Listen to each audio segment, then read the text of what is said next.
इमाम हुसैन के इम्तहान अल्लाह ने किस तरह से लिया। और हज़रत इमाम हुसैन हैं कि अल्लाह तबारक व तआला को जो इम्तहान लेना था वो बिल्कुल उस इम्तहान में पास होते नज़र आए। तमाम मुश्किलात को सामना किया, लेकिन उनके पाए इस्तक़लाल में हल्की सी जुम्बिश तक नहीं आई। एक सवार मदीने पाक की गलियों से गुज़रता हुआ तंग व तारीक मकान में जाता है। दरवाजे पे देखता है एक लड़की जो बीमार पड़ी हुई है, या हुसैन के नारे लगा रही है। ये सवार घोड़े से उतरकर उस बच्ची से अर्ज करता है, अरे बच्ची, तुम किसको ढूंढ रही हो? किसके नाम की दुहाई दे रहे हो? वो लड़की अर्ज करती है, अरे मेरे सवार, मेरे बाबा हुसैन मुझको कह गए थे कि कुछ दिनों के बाद तुम्हारा भाई अली अकबर आएगा और तुमको ले जाएगा। मैं बीमार हूँ, मुझे दवा खिलाने वाला कोई आदमी नहीं, मुझे पानी पिलाने वाला कोई आदमी नहीं है। मेरे छोटे भाई अली असगर वो तो अब चलता होगा। और उसके बाद उस सवार से अर्ज़ करने लगा, है सवार, तुम अगर कहीं जाते हो मुझको मेरे वालिद तक पहुंचा दो, मैं तुमको क़यामत तक एहसान मानती रहूँगी। और मेरे पास जो सामान है, अगर चाहो तो सामान ले सकते हो, लेकिन मुझको मेरे वालिद गिरामी तक पहुंचा दो। वो सवार अर्ज़ करता है, अरे बेटी, मैं भी अहले बैत का सच्चा साथी हूँ। अगरचे मैं भी अपने बेटे के लिए बुखार की दवा लेने आया था, लेकिन उस वक़्त तक अपने बेटे को चेहरा देखना हराम है जिस वक़्त तक मैं तुम्हारा ये काम ना कर दूं। ऐ बेटी, मेरे घोड़े के पास कजावा नहीं है कि मैं तुमको साथ ले चलूं, लेकिन मैं एक बात अर्ज़ करता हूँ, तुम कुछ खत लिख दो, लेटर लिख दो, मैं तुम्हारा खत तुम्हारे वालिद गिरामी के पास पहुँचा दूँगा।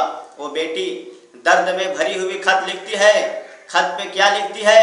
ऐ मेरे वालिद गिरामी, आपके पास तो आपका बेटा होगा, आप उससे दिल बहलाते होंगे, आप हसरत व यास के साथ ज़िंदगी बसर करते होंगे।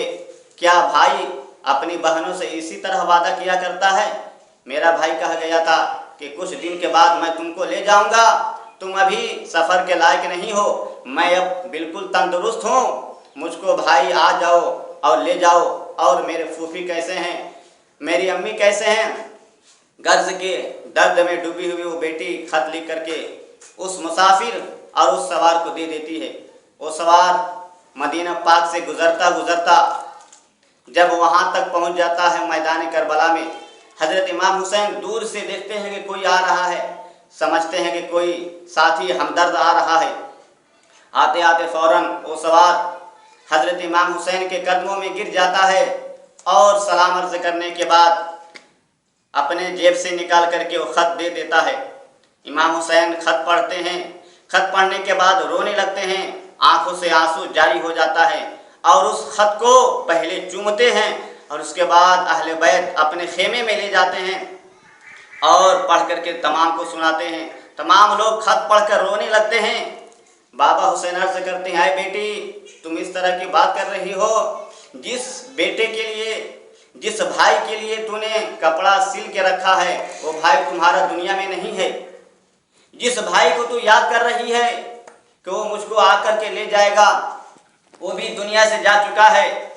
और जिन जिन लोगों को तू याद कर रही है, तमाम मर्द दुनिया से जा चुके हैं, सिर्फ औरतें हैं जो अभी बाकी हैं। और ये तेरा बाप हुसैन भी कुछ ही लम्हे का मेहमान है, ये भी दुनिया से बहुत ही जल्द जाने वाला है।